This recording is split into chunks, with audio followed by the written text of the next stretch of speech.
Welcome, everyone. This is Glenda Dawson. I have Moongirl here, Sarah Garcia, with us, and you are watching the Paranormal Dolls.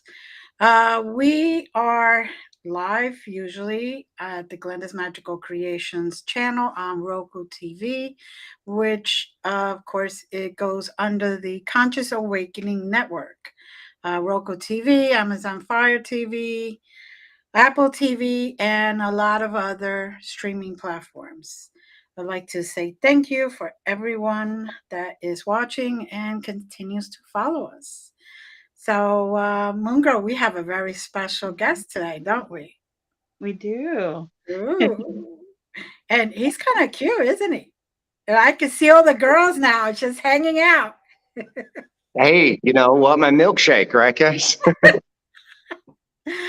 We have the wonderful Aaron Thompson. How are you today? I'm doing awesome. And Glenda, thank you so much. Moongirl, thank you so much, both of you guys, for inviting me on the show. I'm excited to talk nerd with you guys. Yeah. Well, thank you for agreeing to be here. You So, bet. tell our audience a little bit about yourself. Okay. Hey guys, thanks for tuning in and watching. I appreciate each and every one of you. My name's Aaron G. Thompson. I've been in the world of paranormal, this lovely pseudoscience we have, since 1999. But you folks may be more familiar in the mass audience, recognizing me from a little Netflix show called 28 Days Haunted, where we utilize the Warrens' method of the 28 days isolation into a very active location. We're hitting it hard every night, super exhausting. But yeah, we reached number 5 in the U.S. within the first week, and I believe it was the top 10 globally. But I've been hearing numbers like number 8 or number 6. I don't know. I at least know it's top 10 globally, which is super humbling, super cool to see, even occasionally still trending today. So I'm excited for the next Halloween season to see what happens into the future. But yeah, I've been doing this for quite a while, and I started to do this crazy thing. I'm not say ghost hunting, but you know, terms, right? I didn't believe.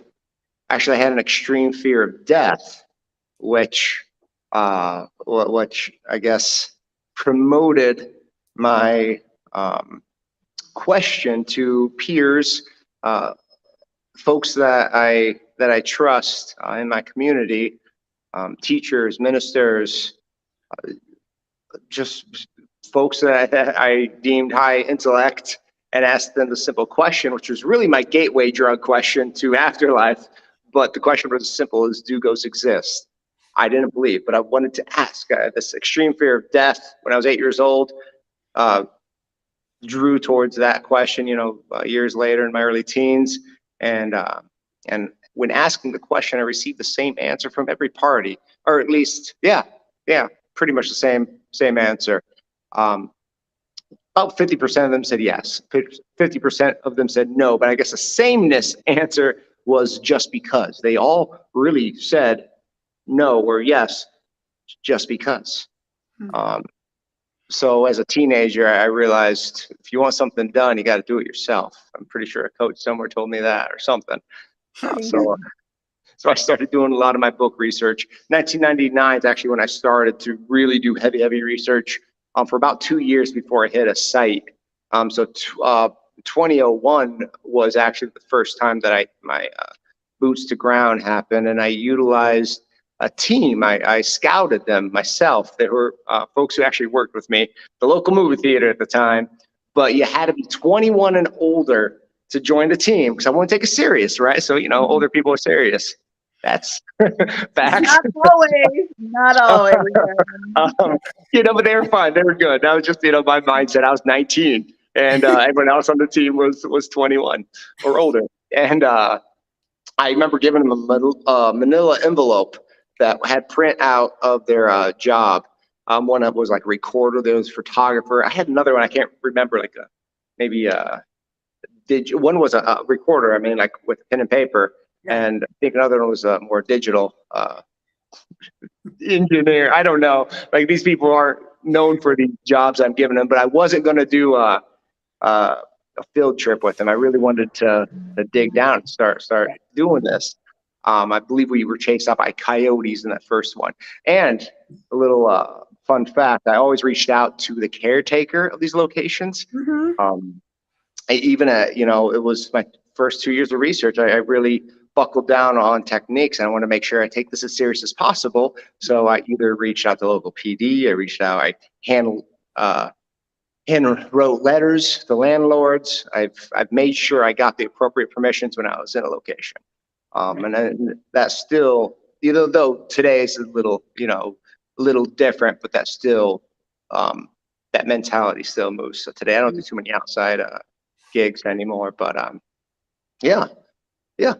And then just my world just started kind of developing what's going on. And of course, later on, fast forward to today, I call myself an afterlife researcher. It's funny that I call myself that because in essence, that's what I was doing the entire time. I just didn't know the terms paranormal investigator, ghost hunter, this and that. There's metaphysical side of it, the science side of it. I want to air quote both of them.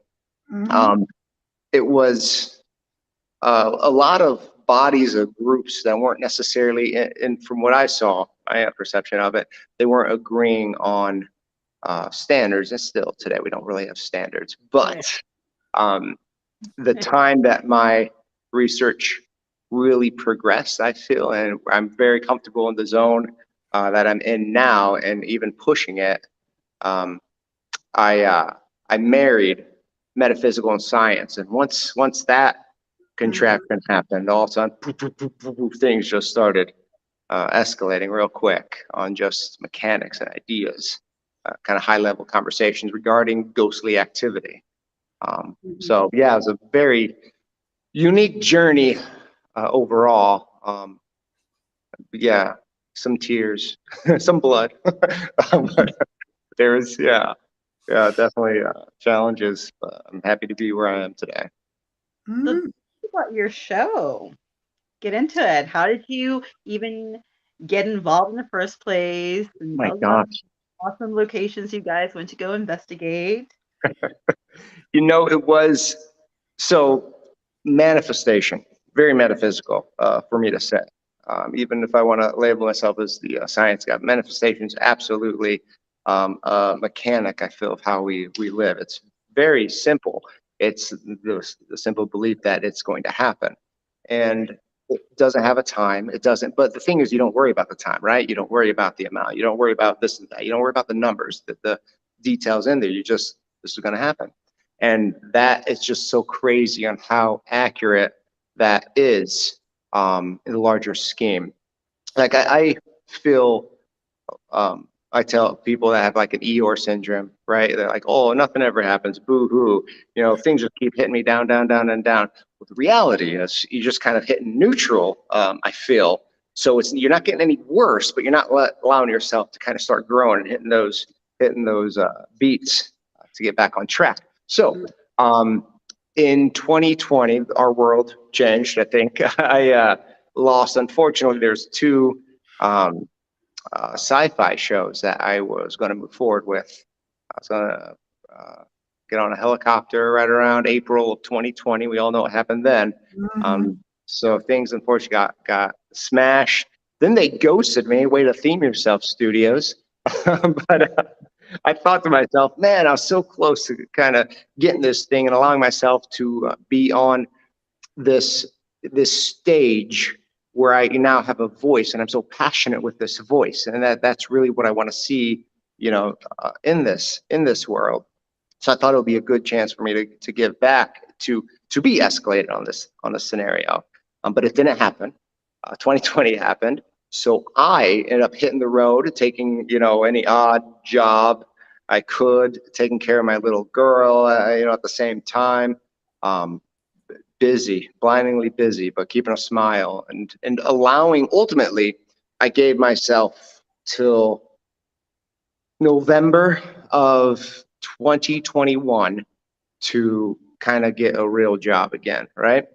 So I wanted to keep flexibility with myself in the world, to having a studio reach back out if that was going to ever be a thing. I wasn't proactively looking for a studio. I guess that could have made life a little easier. I wasn't applying anywhere.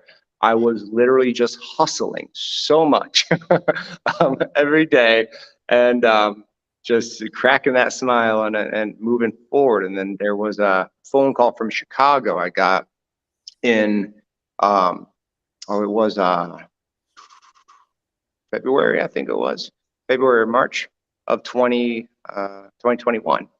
And this lady said, "Hey, looking for some people to do this show. I think it's going to be a pretty big thing. Would you, I don't know anyone out here in the Chicagoland area, worked with you on an event prior. I really like your energy. Do you want to see about doing something like this?" And I said, "Yeah, absolutely. Let's do it." So I've been in about a little more than half a dozen of these TV interview things in the last four-ish years from this moment, 3-4 years. And so it was almost a second hat I was beginning to be. And the funny thing was, I was accepted by every single studio that interviewed me, which was really cool. It was then pitching the show.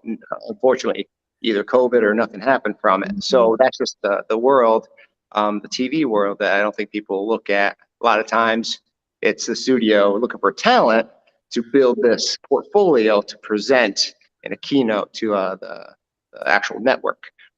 This one was rare because she said that they already bought the show and they're now looking for the talent. I thought that was so bizarre. I'm like, so all I have to do is be the talent, and there's like it's a shoo-in. Like I was confused, but I'm like, yeah, let's do this. So before we went to do it, she goes, "Hey, they're actually looking for another person for you to kind of go with, or something, another investigator to do this project. Do you know anyone?" I go, "Well, I only know one other person that I wholeheartedly worked with for all these years, Nick Simons." So called him, said, "Hey, you want to do another interview thing?" He goes, "Why not?" So he drove out an hour, because I was about an hour from at that time, just for a short amount of time. Drove out, we set up the cameras, and we rocked that interview, man. It's just such a second nature with how we perform. I think our passion with development in the field, at least on my end, and he's just so funny. And I don't know if he's accidentally funny. Like, I feel like I'm more scripted funny, but I'm not scripted. But I feel like it's forced with me if I'm speaking third party. But he's just so naturally funny. Like the way that we work off each other, it's pretty epic. So we showed value at that day, and then we did another interview, I think a month later, because they wanted to check us out again. For that first interview, I told Nick, we got the job, man. And as far as I know, they already got the stuff. I go, be prepared to take off a long amount of time from work. We knew it was going to be about a month, which was obscure, in this type of thing too. And yeah, we they said that we'll find really, after we did a few things. I think March was the last communication we had. They said we'll reach back out by the end of May. So come May 20th, something like that. I was perfectly fine. I wasn't concerned. I mean, we haven't heard anything from them. And Nick, I remember he reaches out and says, he goes, "Well, seems like they don't want us, or another show fell," or something along the lines. He was like, "Oh, looks like we didn't make the cut." And I looked at him. I go, "Well, they told us at the end of May." I go, "Right now we have blah blah blah amount of days." I go, "It's going to be the very last day of May. They're going to talk to us." Very last day of May came. We all got an email. It was, I mean, they told us at the end of May, the way the studios work, I don't think that's so much metaphysical, but I can't deny that I'm partly practiced being in the field for so long. But the way that studios work are very, we're going to give you this time frame. They're going to hit the very end of the furthest time frame. It's just what what happens.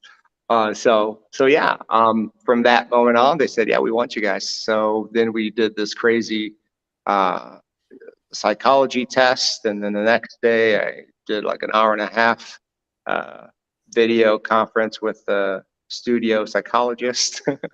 I guess I'm not crazy. Passed. But yeah, they're locking us up, so they want to Well, make you sure that hit everything's it good. well. You hit it well. That's Yeah, okay. oh yeah. It's, okay, funny question. Or funny, not funny. It was a funny question, but it's a funny statement, I should say.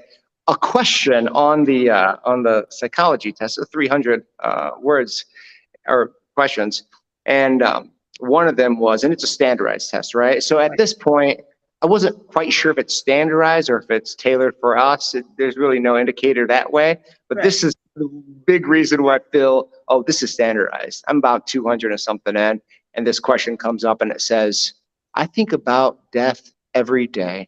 And it has like often and seldom, blah, blah, this and that, right? And I'm looking at it way too long. Like hopefully they don't got like a timer and they got no box to put in a reason why you chose something. So I'm looking at it and I'm like, well, yeah, I do. I actually do every day. I'm like, but it's not like sad. I mean, I'm researching it. So I'm looking and I'm way thinking into this. And then I finally look at the question and I go, never. Nope.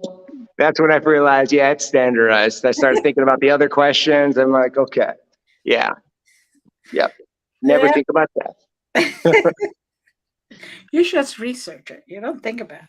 Yeah, but then of course, to fast forward a couple of months, we knew about a week and a half before we flew out there to work. Mhm. But I told the guys, I told them, I was like, it's going to be quick. Be prepared. They all thought that I'd get 2 weeks. 2 weeks. I'm like, you'll be lucky. Week and a half was pretty good. But we knew what state we're going to 3 days before. Wow. However, months before that, I told the guy, I told him we're gonna go to Connecticut. It just felt the most logical for me because we wooed the person to tell us what the three states were, and between the three states, Connecticut seemed to be the one that would fit us the most, kind of your traditional ghost hunting crew. The Right. other ones seemed more metaphysical in nature. So yeah, there we are, Connecticut, and we absolutely had no clue where we're going though, and I didn't really know any place in Connecticut. I mean, I'm sure I've crossed something in my readings and this and that, or book readings and just being around the community in time, but my head, I was just trying to take it as organically as possible. And they did blindfold us. They drove us around much longer than they actually had to, just to really confuse us. And I tell you what, the most disorienting thing doing the show was they removed all the clocks, all of them. So I had no wristwatch. This is why actually I have a wristwatch that's a wind up. It's an automatic to this day. And weirdly enough, it's called Ghost. It's because I just want to make sure I know the time, and it has no battery. It uses kinetic From like energy. time. Yeah, it's crazy. Kind of gauge and mind you, before I did this, when I'd wake up and do kind of my odd jobs to make ends meet and whatnot, I would wake up at like 5 a.m. to start working. And this is me just hustling all throughout the whole day. So when now I had to stay up to 3 o'clock, so we didn't have a clock, but that's what they kept telling us. It was quite a shift. I'm like holding my eyes open, going, man, I'm so tired. Like, Aaron, are you okay? I'm like, yeah, the ghosts are just all up and on. No, but I was able to hit the hotel for a little bit and recalibrate my body. So, but it was wild. It was I can wild. imagine. I can imagine. And that's my journey. Haunted locations that they send you to? What was the question? What haunted locations did they send you to? Well, they sent me to Preston, Connecticut. which was Captain Grant's Inn. I believe that it was said to be built in 1756, 56 or 54. It was an even number, but yeah, it was 1750s, structure and the ground. So it was such a fascinating site. Kind of to back up. So when we did our first reveal of, taking that off and like seeing this epic location, we had to do a take two because we didn't expect a bed and breakfast. We thought we were going to get like some, I don't know, asylum or some decrepit prison. I don't know. We thought the worst. Like we'd be sleeping with dripping water on our face or something. But no, we're like, we got air conditioning and refrigerator. Yeah, zero fear. Like, guys, we need to go more spooky. Like, sorry, let's do it again. Get back in the car. Take it off. That's why you didn't see me. When you watch it, you don't see me say anything because I said something the first time, like, "Oh, this is nice." It's like everyone said, but yeah, the second time I was like, "No, it's not. It's not scary." So I've kept my mouth shut. So I have my superhero stance. If you recall, which I wish they would have told me I looked like a goon, but whatever. Yeah, it was overall, it really was a cool location because there was a lot of surprises that our small bit on Netflix does not do it justice, unfortunately. That was a very fantastic edit. It was action packed. It had drama, it had that thing that people like to watch, but there was so much data, so much, footage that they had. And they were kind of regulated to what Netflix allowed the studio to do. So there was a lot of red tape and whatnot. So I thought for what they built up, it was an excellent, entertaining scenario. But they're just, as a researcher, some of our best data, unfortunately, was left on the cutting room floor, and it's just not going to be seen by anyone, which hurts my heart. Because this is stuff that I think cynics and skeptics would enjoy, and it's something new that's especially with some of my explanations and just some of the reactions of our devices. This is stuff that we as researchers in the field, investigators, hunters, we strive for, and we really want to see some of the best EVP I've heard, some of the best direct spirit box, very clean, very clear. Some of the best physical reactions, my bed shaking. There was just a lot of horror elements, if you really want to break it down, that was left on the cutting room floor. And I feel that's a reaction of the producer and the narrative team, the editors, not knowing our field wholeheartedly and not knowing what they missed. Right. I mean, if they would have asked, the folks on site there, the three of us, I think we could have directed them on our suggestion for the flow, and that would have done justice, I feel. But we did our job, and that's all they asked us to do. And they're not part of the community. They don't really know what they're looking for, in a sense. Versus, there's a story, right? Right. Yeah. And we know what the other investigators are gonna die for, and they're gonna love, and what's gonna be like our moments. Right? Yeah. Yeah, it's wild, and it's wild to think because they're so expert level on what they do and just how they perform, with the camera and even with the editing and their visuals and what they're looking for. But I think what got them less engaged with the excellent data we were producing for them is I feel that there was an idea of a story before we entered, and that's classic TV for you. Not to say that it had a shape for what we what we did, but at the end of the day, it does seem like there was a flow that was already discussed or desired, and they just allowed what we did to kind of fit that flow, which, yeah.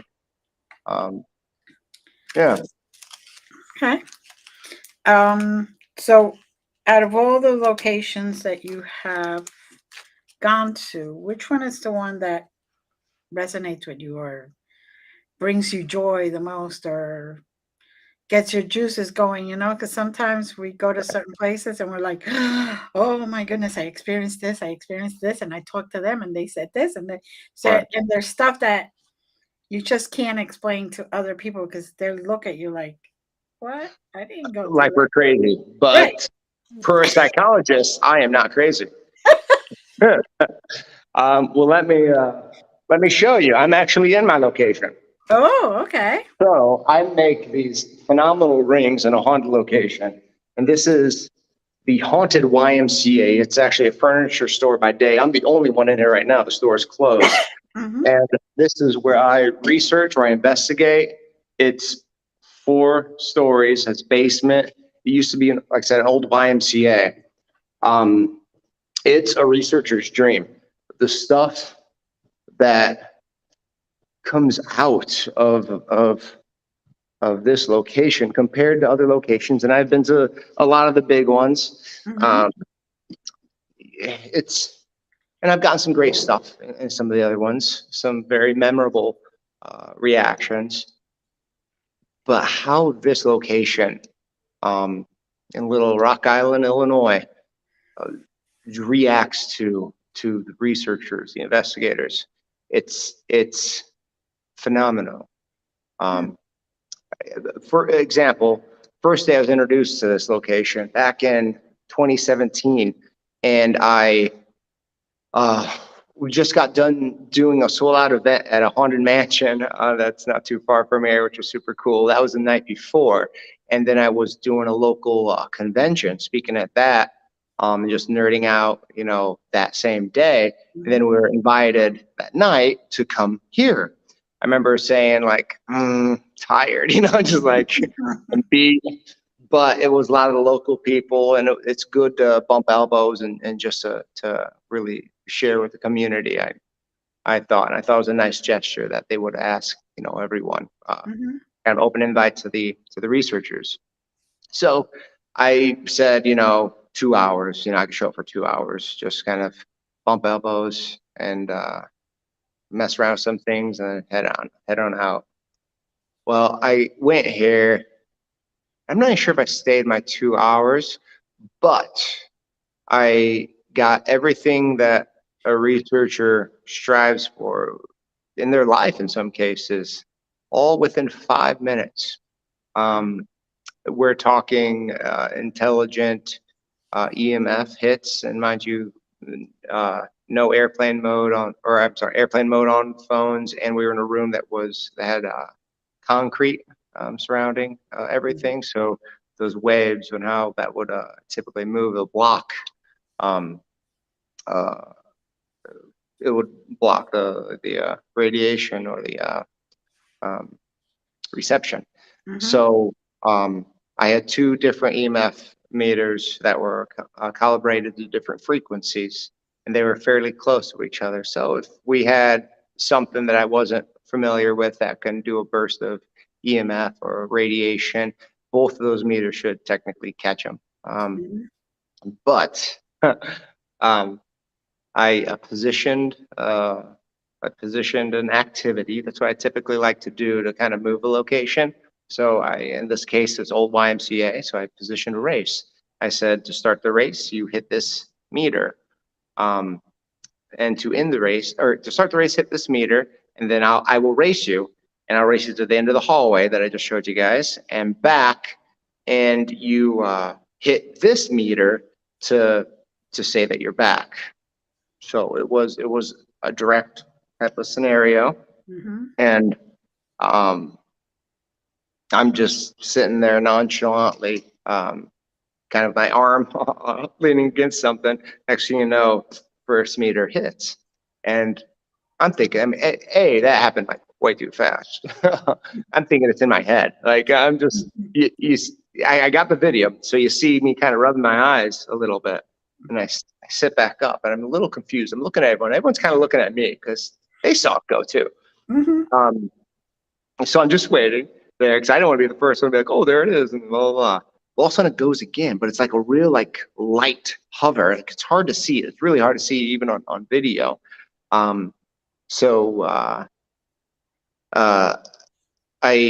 I said, guys, is my eyes messing with me, or is that thing actually going off? They're like, no, it's going off. Oh, got to run. So I ran, did my thing, and the little girl that was with us, she wanted to run with, so we both ran. We came back. I said, hey, did the other meter, we touched the other meter. I go, did that one go off? They're like, no, it didn't go off. I made a comment saying like, oh, it must be a fat ghost, or bad spirit. But just kind of poking, friendly poking at the energy around. And moments later, the other meter just explodes. Like, I mean, it just lights up the room. And it was an EDI, environmental detection instrument, which is really cool, an EDI 2 actually. So I like that one, and that it went so crazy. And the Rook was the other one, which its frequency is a lot wider than the EDI. EDI's a lot more compressed, but it didn't go off at all, which is super fascinating. So the EDI went, and right after that happened, that's when I'm kind of checking everyone's cell phone, and everyone, I'm still trying to figure, what happened here. We had a security camera in there, and someone had a handy cam. I didn't. Someone else brought those. Security guard came in here, not security guard, but the guy running security, and goes, Aaron, I don't know what you guys just did, but you caught something on camera. I'm like, oh, like a orb? I'm just, being cheeky. Like, I'm not expecting things like this to happen.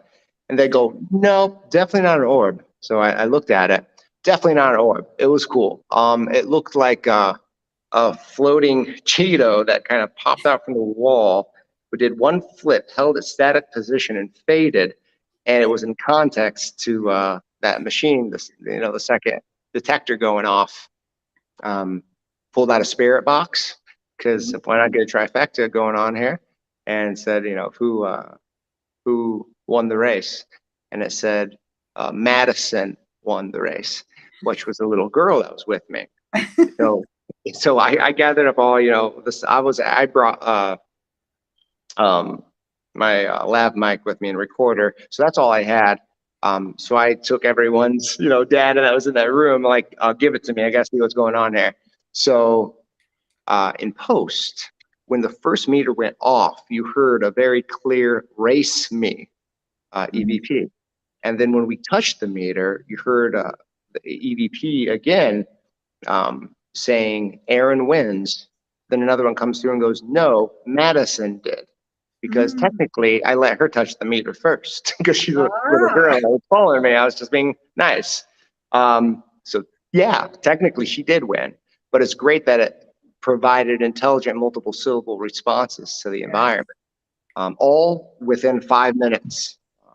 So I definitely had to build that up and just kept the audio track going for 5 minutes and change between the cameras and some stuff. But it's a fascinating. It's won my heart ever since then. It's done some pretty amazing things. Very good. Yeah, I was just invited today to go there for a charity event in October, beginning of October. Oh, I think I am going to be there on the 6th, I believe. I think so. Okay. I think so. It's a Saturday. Okay, then it's the 7th, because I got something to do on the 6th. I got to be in like Michigan, I think on the 6th or something. Right. And then I got to be back here on the 7th. But yes, I'll be back there. I believe I'm speaking too. Oh, good for you. I'm not sure if I'm speaking yet. She just sent me the invitation real quick, and I'm like, I'll get back to you later. I'm recording, and cool. So it's a neat place, especially if you get a chance to kind of go a little more with a smaller group or solo. Take a moment. It's very unique. It's interesting. I do a lot of my experiments still here with them, so they cooperate. They got mad at a TikTok that one time. Oh. I I don't know if they got mad or not. I told them too bad. I gotta keep doing it, guys, because we got a TikTok. Um, they I like messed up on my TikTok twice. It was a really stupid one too. But I wanted to complete it, and after the second one, I messed up a little bit, and I go, oof, and right when I went, oof, the metal door next to me, boom, just echoed during the whole. And the funny thing was, I didn't even pay attention to it. I'm just looking. I'm in frustration at my stupid TikTok. Right. And then all of a sudden it just dawned on me, like, wait a second. The door just by me just either had some compression scenarios or felt my rage or something else. So that was cool. And that's just some of the bizarre stuff that happens at this place. A lot of communication. Speaking of doors and everything, have you ever gotten hurt on an investigation? By spirit, ghost, an entity? Well, I mean, yeah, I've gotten scratched and I've documented that, and that was wild. And the reason why I would say that was more supernatural than not is I was wearing a heavy leather coat at the time, and when I kind of felt the scraping, I was back in my hotel room, and I showed Nick. I go, dude, there's 3, right on the back of my arm. I go, how did anything get there? It's not like an allergic reaction. It's gone in the morning. That didn't really hurt me. I felt uncomfortable. I would say no. In the aspect of really mind melting scenarios that would not have me go back, like a push or a shove or take me out for a hot second. But I do gotta say I guess there was one moment, and not physical though, mental. The mental thing, that's what gets you. That's what gets people. The physical thing, is cool. That's kind of what we would like to document, but it's that mental thing that we need to keep strong. And for years, I'm my own protection spell. So I'm very passive with high confidence and conviction and action in what I say. Even in my noggin, I very much back it up. It's just how I've always kept myself protected. However,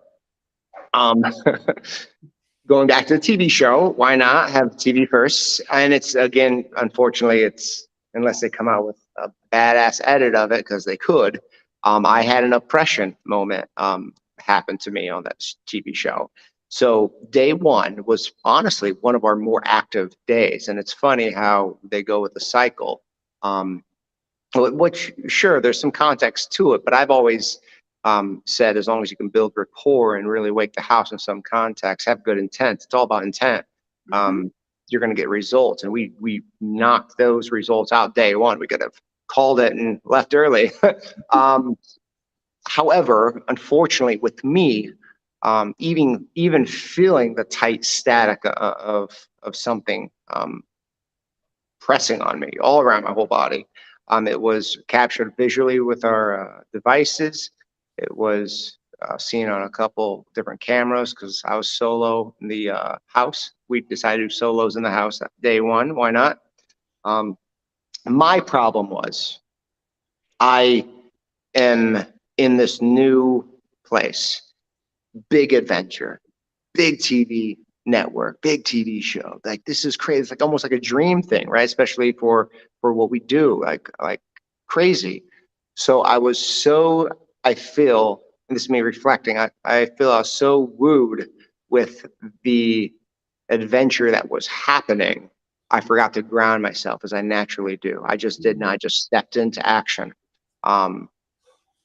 And I got bit. And a lot of cases, and you guys probably noticed this as well, either first or third party perspective. The energy itself, if it sees a moment where it can take a key player out, it will. I've seen it done before, and I've just been lucky enough to, again, be confident with my actions. But in this environment, I really was a key player. Mind you, I have high-level experiments, high-level theories on a lot of this stuff. I challenge it left and right, So I'm one to rock the foundation, which I like to do so often. And Nick is fine, but I I got Nick associated with me back in 2009, and I was his mentor in some cases with doing this. Though he's very consistent on the tools he uses now. If they knocked him out, I could still pick up the tools and still utilize those just fine.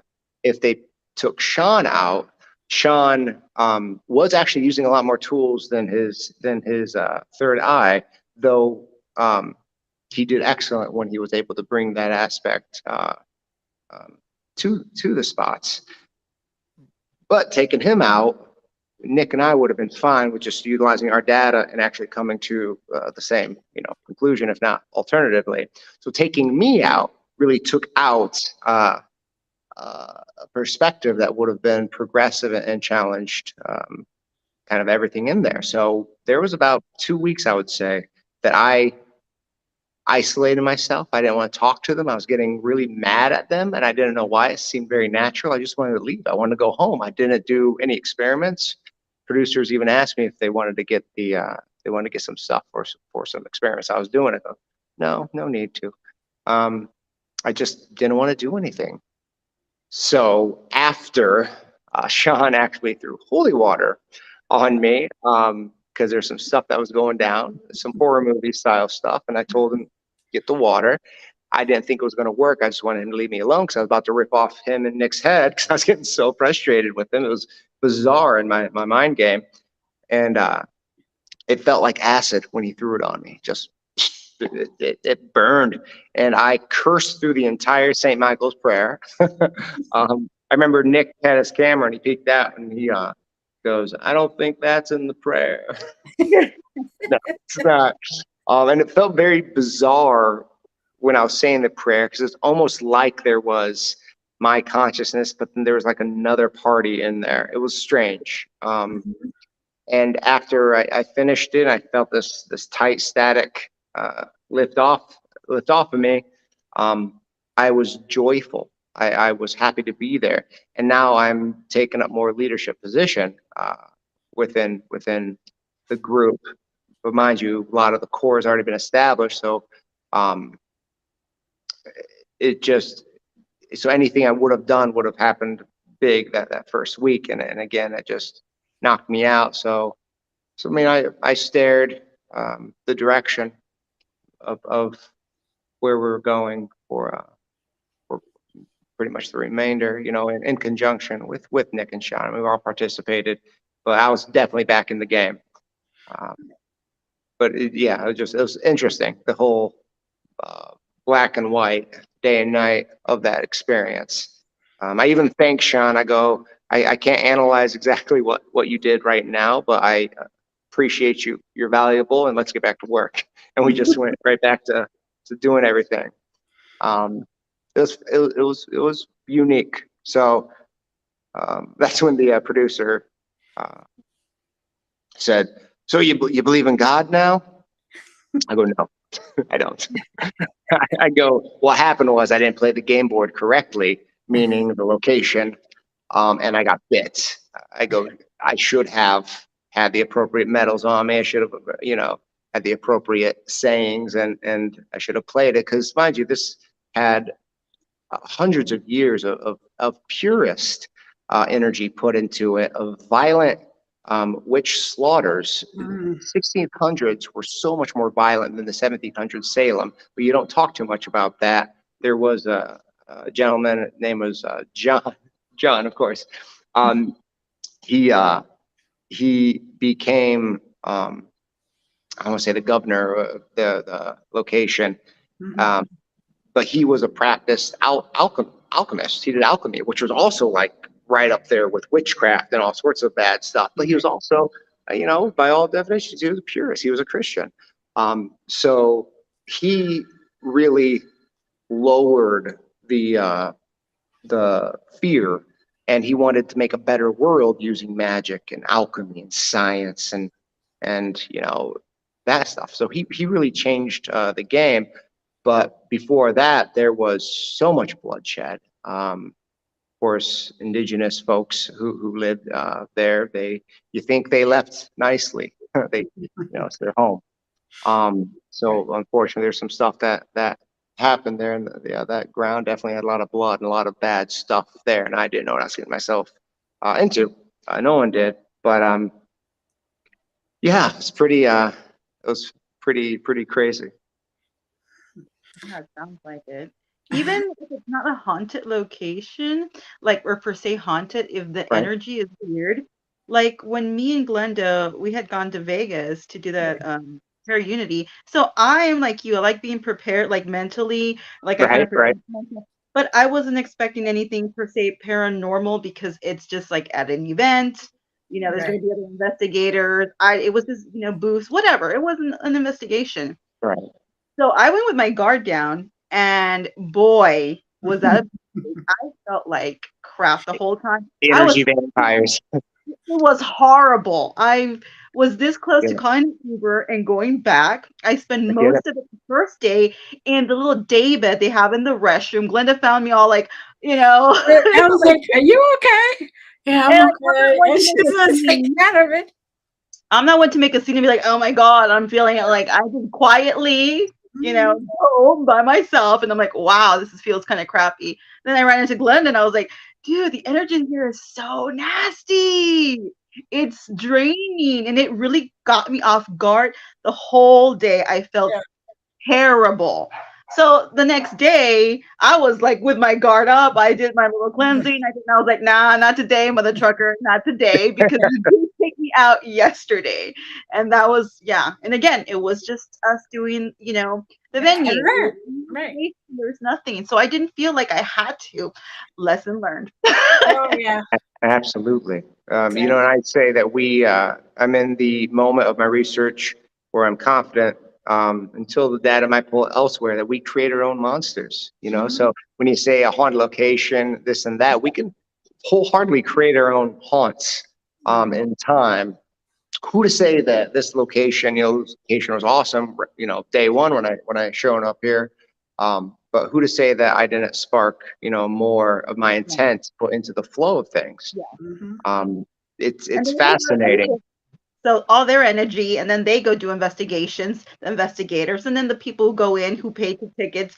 Some of them, I don't mean this in a rude way, but amateur investigators, and Mhm. sometimes not everyone knows what they're doing. Sometimes they don't clean themselves. You could bring something along, and then there you are, and then you're like all this. And then let's be honest, in the paranormal field, a lot of ego is at play as well. So there, so all that. There are a lot of egos, a lot of Yes. It's the you know, paranormal in the physical field. It's a lot. yeah, and I always say because I'm so and I'm sure you guys too, metaphysical, the paranormal like world community, like we're in it. Um, and I compare like the egos and like oh, there's other fields I have, it's like this. So I use that conversation. My brother told me, who's not in, he likes as an enthusiast, but he's not in it like us, of course. But he stopped me and goes, you know what? He goes, no. He goes, the paranormal field tends to have more egos than anyone else. And I quickly snap back at him and I go, you're right, because it's a pseudoscience and there's no rule set. So everyone's narrative is exact and you can't prove it otherwise. So Right. that's what gives people confidence. It's confidence of fake news. And that frustrates me. It's true. It's true. Yeah. A lot of people, a lot of different practices, and a lot of people are, saying tomato, tomato type stuff. Mhm. Um, and I'll go to Christians, not to pick on them, but they don't like, magic or this and that or Wiccan, or, anything else outside of the system. Well, prayer is incredibly, it's magic. It's a spell. Um, Ritual. It's a spell. I agree. absolutely. Yeah. Don't tell them that because they'll be like, oh, no, no. It's I all right, do. giant telephone I game. You're do. talking. That's the problem. I do. And I grew up Northern Baptist, but then I Oh, started to research everything, and I'm like, um, all right, that doesn't. resonate with me so well. This resonates a little more, and It takes a big person to kind of challenge the overall mechanic, right? I'm not saying I'm right. I'm not saying someone else is right or wrong, but to actually have the ability to challenge and to want to do good. mhm, It takes quite a cool person to realize that. I've seen some people so stuck in their ways because they choose to. There's no right. logical reason. It's just comfort. It's their value system, and of course, Mhm, I get that.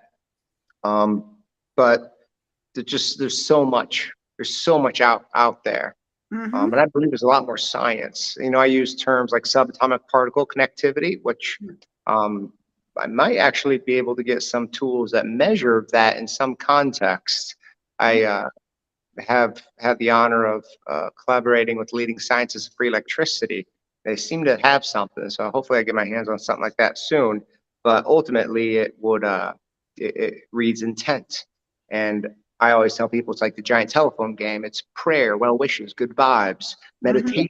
It's that buzz beyond, it's that right. radiation beyond our body of our consciousness, and I feel strongly that the consciousness, the idea, or the mechanic of the consciousness is the foundation of ghost spirits, magic. Um, it's that not gateway, but I feel it's a strong foundational point, consciousness. Mhm. And, Now, and oh, go ahead, Glenda. and we really are all talking about the same thing, just Yeah, Of different course, wording. different of course. words. Different wording. It's like, but I do tell my clients and everybody who sees me, uh, oh, I want to pray. Okay, so pray. To me, that's just the same thing as a ritual or a Mhm. spell or Mhm. meditation, or it's all the same thing. It's your intention. Yeah. I've hit my knees before, going down. No, and I've hit my knees probably on tables and stuff too. But yeah, it's intention. Intense the key. And Mhm, I think so. If there's two things that I preach, but lack of a better word, intention, and consciousness. I think they're both very strong factors in what ghosts and spirits are, and I believe they're just an attribute of those other scenarios. mhm, mhm. Now you make some really awesome rings. Show us. Oh, Portrait. yes, What? come on. Okay. Ooh, Yeah. Yeah. I That's like it. Yeah, the what glow is about bright your green, and it has cut up the blessed metal from a demonologist from Sean, actually, from the show. After the thing I told you happened, he provided me with this coin, this For pendant. those that are watching this, Sean Ho. Sean Austin, Okay. uh, not the guy from Goonies, but the other Encino one. Man? He's from Encino Man. No. Yeah, yeah. I think the first thing I said I was like, "Oh my gosh, how's Lord of the Rings?" So, he's like, I'm like, "What? I wasn't the first." But yeah. So ultimately, these rings I customize them kind of like a tattoo. I speak. I do kind of a light tarot read for discussion, Mhm, and I personalize. I personalize with the folks who or the buyer on what their best ring is. And mind you, this is primarily to the metaphysical, to the research hunter community. mhm, So we're in a lot of dark corridors, nighttime. So it's kind of cool to see it pop, be like a beacon of light, whatever that would mean to you, and an aspect on your hand. And I love doing the memorial rings, which I get to put um, all different types. I put blood in the ring. I put hair follicles. I put uh, ashes, common, of mhm, pets, loved ones. Really, I can do anything with these rings. It's just such a neat craft, and I feel like I'm a real cool person to kind of do this since I'm so close to the idea of afterlife and what we do. Um, I feel like I give it a different spin, and I definitely put good vibes on each and every one of the ring. And I sell mine for, depending on what we do, 150, $200, but that's Normally these type of rings would be anywhere between 300 to 650 from other buyers online. And I'm so obsessive with making a good product, like obsessive with doing my research on afterlife, that I have to do the perfect ring in conjunction to those other ring makers. So I feel like my product's even better than theirs at this point, but a lot cheaper because I don't need a Tesla. I just need to pay my bills, So take care where of can things. they find it? Where can they find you, and where can they find your rings if they want to buy a ring? Cool. And again, thank you guys both for having me on the show. Everything's on AaronGThompson.com. You can even do a click down to view the rings and to order from there. The ring, what I've been saying, I've been doing a lot of live stream with the rings, which has been super fun. So once the Q goes null, hits 0, and I'm done with my last ring, I tell people for the moment I'm going to stop doing it. So they're kind of exclusive in that aspect. However, since I brought that up, everyone's been keeping me pretty busy week by week. They don't want me to stop, but it tends to go week by week. So I still keep the same battle cry. So I want people that want this ring to get this ring. Right. But it does take a lot of work. I wish to apply it towards other energy moments, such as the research. And of course, occasionally I think about getting a normal 9-to-5 job. So that may come, but heck, if this keeps That's me, not really not meant for us, though. I've tried. I know. I just Oh, trust. I, I, we need money. We need to survive. But I just it's not it's not for our people. no, it's definitely Like, not I'll for do our it people. because you It's a bizarre world out there for sure. And I'm like, man, I'm so much happier honestly doing the rings. But if Yeah. so, like in I want to say December and January, even most of February, the ring sales went like nothing.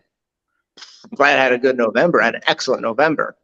I was able to save through the months, but it was scary. I'm like, man, I can't do that again. So that's kind of where the dialogue came. If this stops, I'm gonna just cut it off because it's stressful.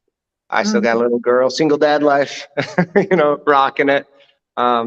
It'd be cool to do another TV show, but I'm not gonna hold my breath. I'm kind of trying to push folks to patreon.com/. Tis me, Aaron G, so I can continue doing the research on our terms, Right.